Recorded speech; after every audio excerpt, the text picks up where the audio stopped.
Yo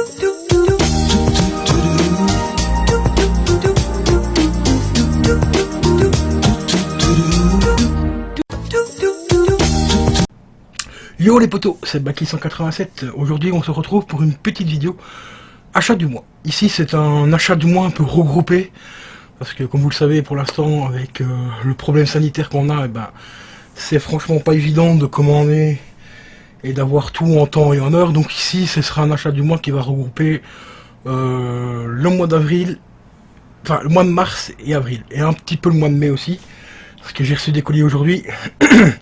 Mais qui était commandé au mois d'avril, et je les ai reçus seulement aujourd'hui, donc mi-mai quoi. Donc, mais ça c'est normal, c'est à cause des postes en France qui étaient fermés et tout.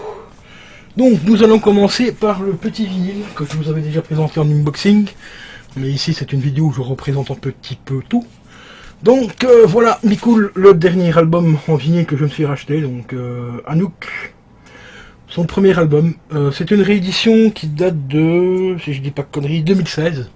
L'album est sorti en 96, 94 ou 96, 97, voilà. Et ici c'est une réédition de 2016. Le son est franchement pas mauvais. Ça reste vraiment très correct. Le remastering qui est bien fait. C'est pas du MP3, c'est parce que avoir une qualité comme ça pour un MP3. Ça se voit tout de suite que c'est pas du MP3 tout simplement, voilà.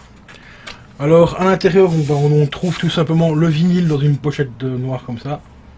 Voilà, classique, hein, rien de ouf. Le vinyle par contre lui il a une petite couleur assez particulière. Même si maintenant je suis un peu moins fan de ce genre de vinyle. C'est beau, mais au niveau de la qualité ça n'apporte rien supplémentaire. Après c'est assez joli quand même, hein, ça a un petit effet un petit peu, comme vous voyez, un petit effet dégradé, je sais pas si on le verra bien à la cam, un petit peu comme si ça formait des vagues en fait, voilà, donc c'est sympa.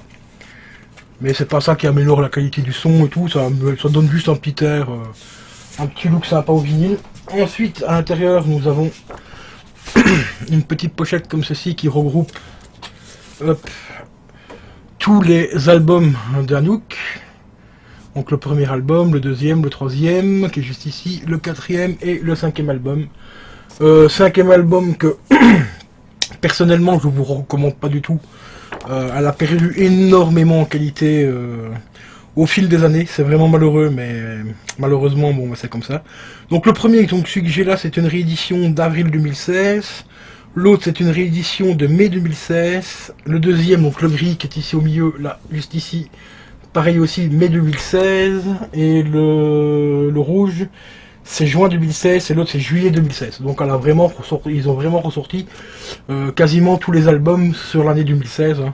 Voilà. Après, les dates exactes, ici c'est pas marqué à quelle date correspondent les Vraci. Attendez. Le premier, donc c'est 97, le deuxième c'est 99, le troisième c'était sorti en 2002, le troisième en 2004, et le dernier est sorti en 2007. Mais entre temps, je pense qu'il en a sorti un autre en 2012, je crois, ou 2013. Je sais plus si c'est un album ou un festival, parce que j'ai eu pas mal de petits pubs par rapport à elle. Je l'ai vu en festival il y a pas longtemps, enfin je l'ai vu sur internet. Hein. C'était un festival qui était, il doit avoir peut-être un peu moins de 10 ans, je crois, vers 2010, 2012, 2013 dans ces eaux-là. Elle a justement repris la chanson que je kiffe par-dessus tout, donc qui est tout simplement le titre de l'album, hein. Together Alone. C'était une véritable catastrophe. Mais alors une catastrophe, j'ai jamais vu un truc pareil.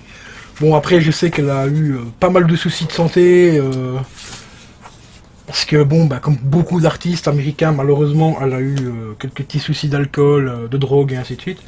Et ça lui a vraiment, ça a énormément ravagé sa carrière, déjà, ainsi que sa santé, bien sûr. Donc, et ça se ressent encore maintenant, enfin, du moins en 2013, dans le festival que j'avais vu. Malheureusement, ça se ressentait vraiment fort que elle a eu beaucoup mal à reprendre, à récupérer un niveau auquel elle était en 97, quoi, tout simplement. Donc voilà. Donc, petit album, bien sympa, franchement. Vraiment super content de le rentrer celui-là. Payé je crois 20 €. Bon, ce qui reste à peu près correct pour un album réédité.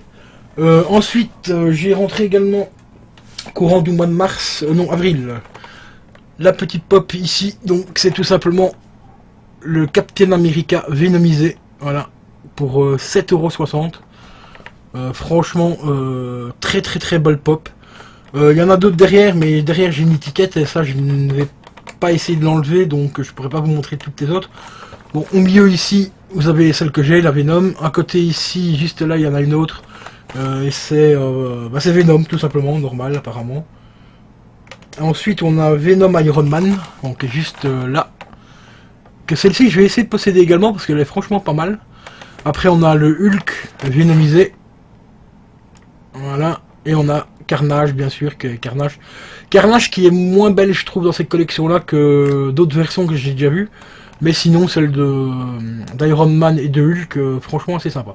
Donc je vais essayer de les posséder également.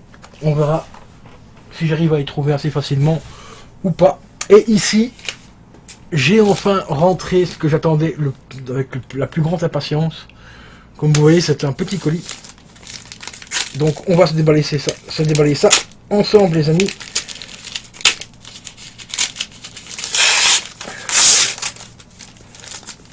Ah, c'est bien celle d'origine, donc ça c'est cool. C'est déjà un très très très bon point.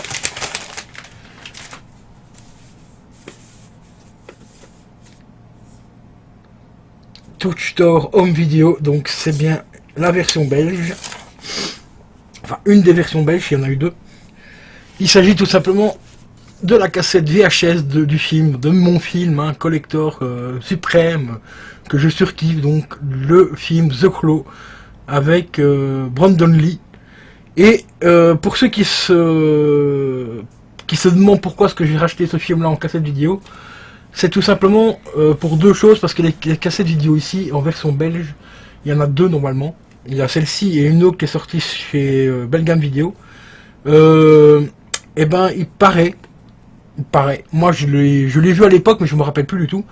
Mais il paraît qu'en fait, la fameuse scène où on voit Brandon Lee mourir dans le film, donc quand je dis mourir, c'est réellement mourir dans le film, suite à ce que, en fait, il se fait tirer dessus dans le film, et dans la version, donc dans le vrai tournage, en fait, le flingue qui a servi à lui tirer dessus, ben apparemment il y a eu un gros problème, il y avait une vraie balle à l'intérieur, et c'est comme ça qu'apparemment Brandon Lee serait décédé dans le film, réellement décédé. D'ailleurs, quand vous voyez le film au début, quand vous voyez Brandon Lee en fait s'accrocher après la roseraie dans l'appartement, il s'accroche et puis après il fait un petit geste, il retombe sur le sol. Cette scène-là, ce n'est pas lui qui la joue, c'est une doublure parce qu'à ce moment-là, Brandon Lee était déjà décédé.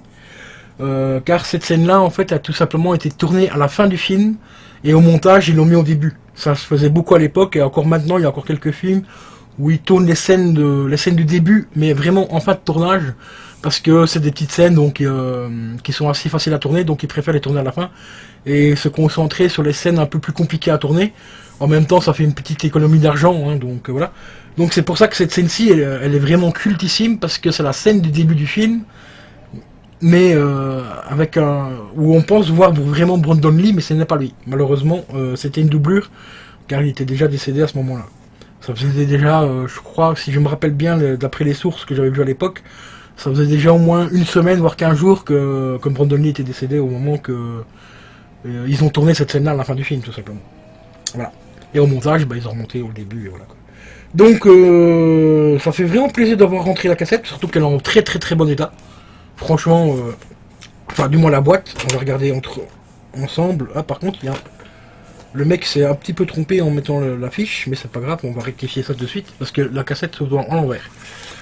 Donc, c'est bien une copie originale. Hop, voilà.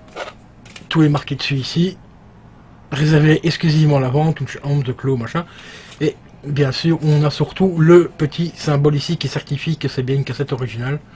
Mais apparemment, il a voulu le décoller ou je sais pas quoi, parce que, comme vous le voyez, il est un petit peu déchiré ici, sur tout le long. Donc ça, c'est un peu bizarre. Mais bon, voilà, on vérifiera ça dès que j'aurai remis mon magnétoscope en route. Si j'y pense, je ferai peut-être je vous montrerai peut-être quelques scènes via la cassette et tout. Mais bon, pour ça, c'est pas encore tout de suite parce qu'il faut que je remette mon magnétoscope en route et tout, enfin le nettoyer et tout correctement, et tout le bordel. Et ce qui est vraiment cool, c'est qu'il a gardé aussi à l'intérieur, et ça c'est vraiment super, le petit catalogue. Voilà, à l'époque on avait toujours un petit catalogue avec les futures sorties et tout, des films et tout. Donc ici on a la petite pub, hop, de The Claw. Voilà, ici on a quelques autres films. Dans les films, il y avait par exemple Rasta Rocket qui était sorti à peu près dans la même année. Ouais. L'étrange Noël de Monsieur Jack. Autre film cultissime que j'ai laissé posséder en DVD ou en Blu-ray, c'est celui-ci, Le Cercle des Poètes Disparus. Alors ce film-là, les amis, si vous n'avez jamais vu ce film, je vous recommande mais vivement de le regarder. Parce que franchement, c'était un film mais cultissime avec un acteur malheureusement qui manque énormément. Et il s'agit de Robin Williams, bien sûr. Et franchement, ce film était juste mais une tuerie. Bon, c'est pas un film d'action ou quoi, c'est un film très très poétique, très lent, mais avec un acteur immense. Et on a, bien sûr, nous avons aussi Pretty Woman, qui est un film plus que culte. Hein. Ensuite, nous avons Sister Act 1 et 2, Mon Perso Héros. Ah, Mon Perso Héros, franchement, très bon film aussi, je vous recommande ce film-là aussi. Un film très rare où on voit les deux Depardieu ensemble, hein, donc Guillaume et Gérard Depardieu, voilà. Comme vous le savez, la petite histoire, bah, ils pouvaient plus s'entendre. Hein, Guillaume Depardieu a eu un énorme accident un petit peu à cause de son père. Donc depuis lors, ils se faisaient la gueule et ils ont fait ce film-là ensemble, Mon Perso Héros. Et ça, ce film-là, il est juste mais magnifique. Ensuite, nous avons aussi Monsieur le député avec Axel Follet, j'allais dire, avec Eddie Murphy. Voilà. Très bon film aussi pour l'époque. Pas mon préféré, mais un bon petit film. Donc ici, on a quand même deux bons films cultes, hein, donc Mon Perso Héros et Le Cercle des Poètes Disparus, que je vous recommande mais vivement, les amis. Et ben voilà, concernant donc les petits achats du mois. J'espère que cette petite vidéo-là vous aura plu. Il y en aura encore d'autres hein, au fil du temps et tout. Là, j'ai encore recommandé des petites choses pour améliorer un petit peu la gaming room, mais pas cette partie ici, mais l'extension, on va dire, donc la pièce en bas. Et voilà quoi. Donc je vous dis à dans quelques jours, voire quelques semaines, hein, voir quand arriveront les colis tout simplement. Donc je vous dis ciao ciao et à la prochaine.